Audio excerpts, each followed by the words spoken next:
प्रमाण श्रीमद् भगवत गीता में कहाँ पर है, हमारे दर्शकों को बताएंगे बहन? जी, गीता अध्याय 15 एक में बताया है कि जो उल्टा लटका हुआ वृक्ष है वो जो उसको एक्सप्लेन करेगा वो ही पूर्ण तत्वदर्शी संत होगा, जो इस उल्टे लटके हुए वृक्ष को एक्सप्लेन करेगा। जैसे यहाँ पे वाणी लिखी है कि कबीर अक्षर पुरुष एक पेड़ है, निरंजन वहाँ की डार, तीनों देवा शाखा है, पात रूप संसार। कि जो अक्षर पुरुष है वो जो है वो तना है, और जो यहाँ का क्षर पुरुष है जिसको काल ब्रह्म कहते हैं वो डारा, जो तीनों देवा है वो उसकी शाखा है, और जो पात रूप वो संसार है। कि हम उल्टे जो लटका हुआ वृक्ष है उसको पूज रहे हैं, मतलब कि हम जो पत्ता है उनको मतलब पानी दे रहे हैं, बल्कि हमें तन को पूजना चाहिए, तने को। आपका कहने का मतलब है कि भी हम तने की और इन डालियों की और पत्तों की पूजा कर रहे हैं, हम मूल जड़ की पूजा नहीं कर रहे हैं, बल्कि हमें उनकी मूल जो जड़ है उसकी पूजा करनी, मूल जड़ की पूजा करनी। तो मूल जड़ कौन है? कबीर परमेश्वर से कबीर देव, कबीर साहब जी हैं। जी। धन्यवाद। तो इस तरह से इसका प्रमाण और भी हम देखेंगे कि बहुत सारे पोस्टर्स और बैनर्स लगे हैं इसके अंदर में।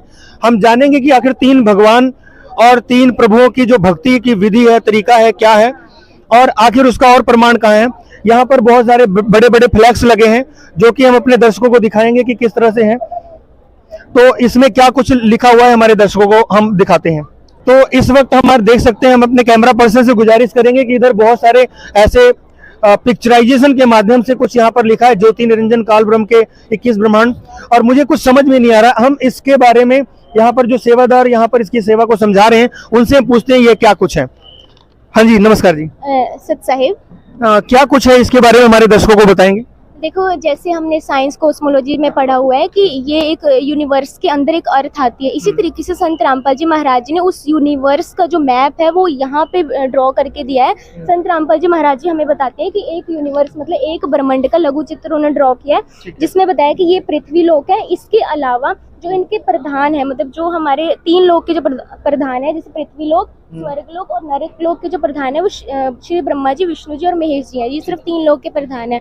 इसके अलावा एक ब्रह्मांड के अंदर हमारे 14 लोक और आते हैं, जो कि ये है वितल, महातल, अतल, सूतल, रसातल और पताल लोक। इस तरीके से इसके ऊपर ये आता है ब्रह्म लोक, जिसमें जो ब्रह्मा विष्णु महेश जी के माता पिता है वो सृष्टि की रचना करने में इनकी मदद करते हैं। ये सिर्फ एक ब्रह्मांड मतलब एक यूनिवर्स के बारे में अब तक पता है, लेकिन साइंस का ये भी मानना है कि एक पृथ्वी के अलावा और भी ज्यादा पृथ्वी है।